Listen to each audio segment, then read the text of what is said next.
ने मूसा से कहा, चांदी की 2 तुरहियां गढ़ के बनाई जाएं, तू उनको मंडली के बुलाने और छावनियों के प्रस्थान करने में काम में लाना। और जब वे दोनों फूंकी जाएं, तब सारी मंडली मिलाप वाले तंबू के द्वार पर तेरे पास इकट्ठी हो जाए। और यदि एक ही तुरही फूंकी जाए, तो प्रधान लोग जो इस्राएल के हजारों के मुख्य पुरुष हैं तेरे पास इकट्ठे हो जाएं। जब तुम लोग सांस बांध कर फूंको, तो पूरब दिशा की छावनियों का प्रस्थान हो। और जब तुम दूसरी बेर सांस बांध कर फूंको, तब दक्षिण दिशा की छावनियों का प्रस्थान हो। उनके प्रस्थान करने के लिए वे सांस बांध कर फूंकें। और जब लोगों को इकट्ठा करके सभा करनी हो तब भी फूंकना, परंतु सांस बांध कर नहीं। और हारून के पुत्र जो याजक हैं वे उन तुरहियों को फूंका करें। यह बात तुम्हारी पीढ़ी पीढ़ी के लिए सर्वदा की विधि रहे।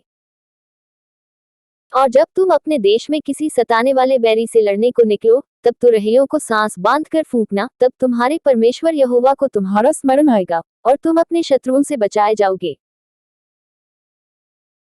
और अपने आनंद के दिन में और अपने नियत पर्वों में और महीनों के आदि में अपने होमबलियों और मेलबलियों के साथ उन तुरहियों को फूंकना, इससे तुम्हारे परमेश्वर को तुम्हारा स्मरण आएगा। मैं तुम्हारा परमेश्वर यहोवा हूँ।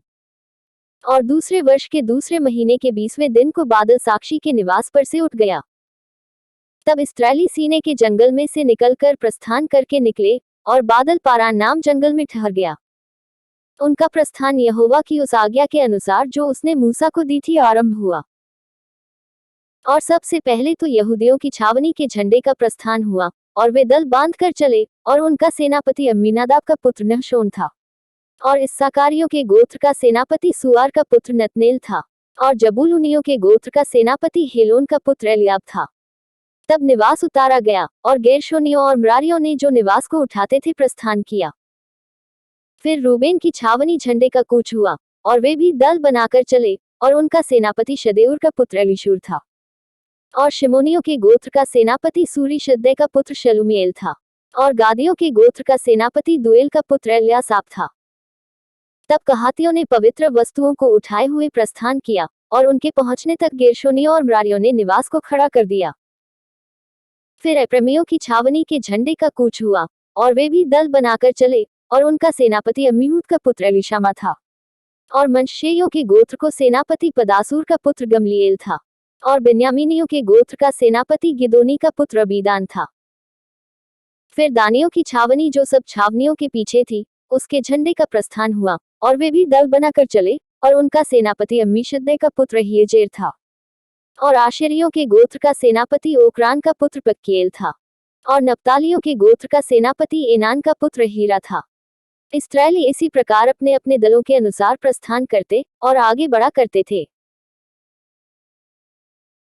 और मूसा ने अपने ससुर रूएल मिद्यानी के पुत्र होबाब से कहा, हम लोग उस स्थान की यात्रा करते हैं जिसके विषय में यहोवा ने कहा है कि मैं उसे तुमको दूंगा, सो तू भी हमारे संग चल, और हम तेरी भलाई करेंगे, क्योंकि यहोवा ने इस्राएल के विषय में भला ही कहा है।